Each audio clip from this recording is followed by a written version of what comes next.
Okay, ஆக்சுவலாக market வந்து நேற்று என்ன ஆனாங்க அப்படின்னா, நேற்று நல்ல ஒரு ஃபால், ஒரு 176 பாயிண்ட்ஸ் வந்து நேற்று கீழே இறங்கியிருந்தாங்க. இப்போ என்ன ஆவாங்க அப்படின்னு சொல்லிட்டு பார்த்தா,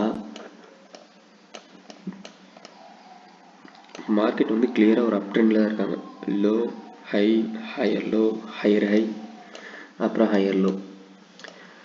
ஸோ மார்க்கெட் மறுபடியும் ரீபவுன்ஸ் ஆகிறதுக்கான வாய்ப்புகள் அதிகம். ஓகேவா?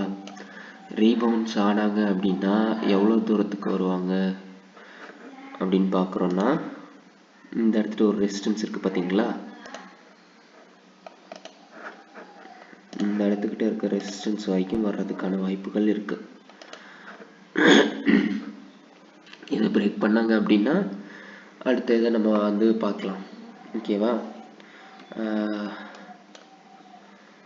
இந்த ரெசிஸ்டன்ஸ்க்கு இப்போ வர்றதுக்கான வாய்ப்புகள் இருக்குது. இந்த ரெசிஸ்டன்ஸ் ஜோனுக்கு, அதாவது 25,975 சம்திங். ஓகேவா? வந்து அதுக்கப்புறம் ஒரு வேளை இதை பிரேக் பண்ணாங்க அப்படின்னா அடுத்து இருக்கிறது வந்து 26,100க்கு போவாங்க.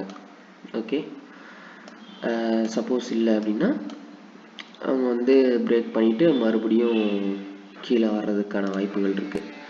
இப்படியே போயிட்டு திரும்ப கீழே வந்து சைட்வேஸ் ஆகிறதுக்கான வாய்ப்புகள் இருக்குது. இல்லை இதை பிரேக் பண்ணிட்டாங்க அப்படின்னா இந்த ஹையர் ஹை 26,100க்கு போகிறதுக்கும் வாய்ப்பு இருக்குது. சப்போஸ் இதை பிரேக் பண்ணிட்டாங்க அப்படின்னா இந்த 25,800 வந்து அவங்க பிரேக் பண்ணுறாங்க அப்படின்னா 25,500 வர்றதுக்கான எல்லா பாசிபிலிட்டிஸும் இருக்குது. ஓகேவா? ஸோ ட்ரேட் அதுக்கேற்ற மாதிரி ட்ரேடு வந்து பார்த்துக்கோங்க. ஓகேவா? ஆனால் மார்க்கெட் வந்து இப்போதைக்கு ஒரு அப் ட்ரெண்டில் தான் இருக்கிறாங்க. Because low high, higher low, higher high, higher low form பண்ணியிருக்காங்க. ஸோ மார்க்கெட் வந்து அப் ட்ரெண்டில் தான் இருக்கிறாங்க. Okay, thank you.